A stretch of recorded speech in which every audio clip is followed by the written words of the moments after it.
Hi, I'm Chris Leslie from Scottish Book Trust, and I'm going to show you an activity today called Story Trees, which I used during various spells in Scottish secondary schools. The book the exercise links to in this instance is Drawing a Veil by Larry Donn, which can be found in the Level 2 Teaching Resources section of the Scottish Book Trust website.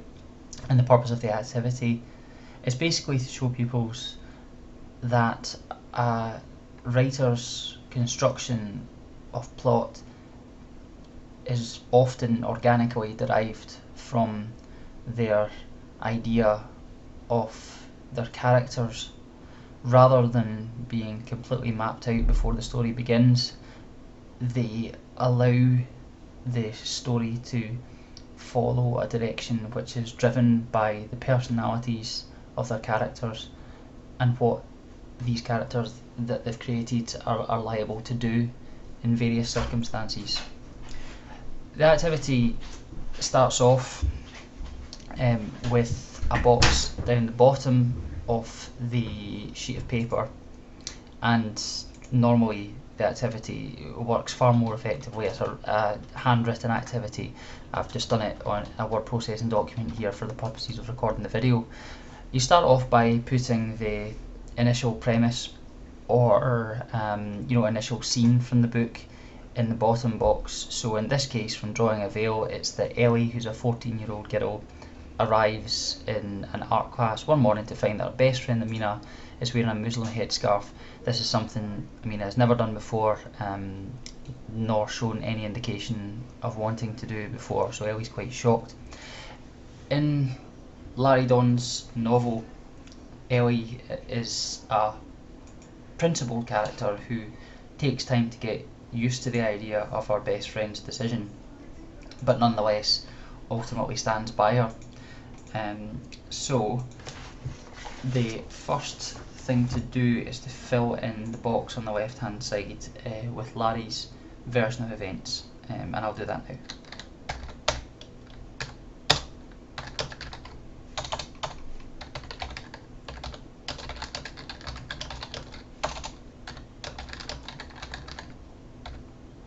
Okay, so this is what happens in Larry's novel.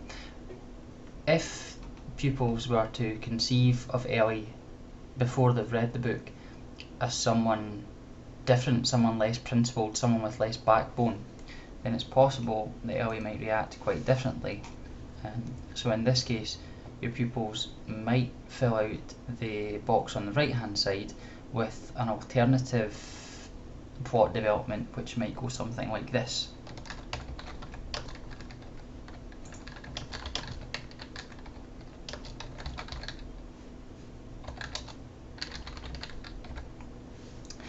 Okay, and from here, again, Larry's version of Ellie, if you like,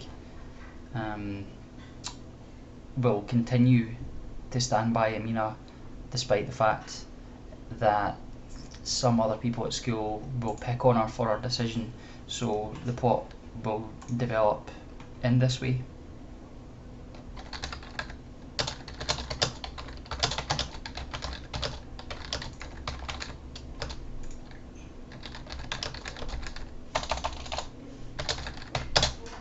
However, a different interpretation of Ellie might lead to something like this.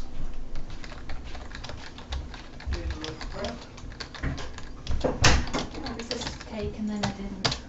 We can see that from here it's possible the plot might go in a completely different direction. On the right hand side, we can see that instead of what happens in the novel, which is that Amina explains her decision to Ellie and their friendship is ultimately stronger as a result, it may be that the friendship is in jeopardy, and Amina is forced to choose whether to preserve her friendship with Ellie or stand by her beliefs.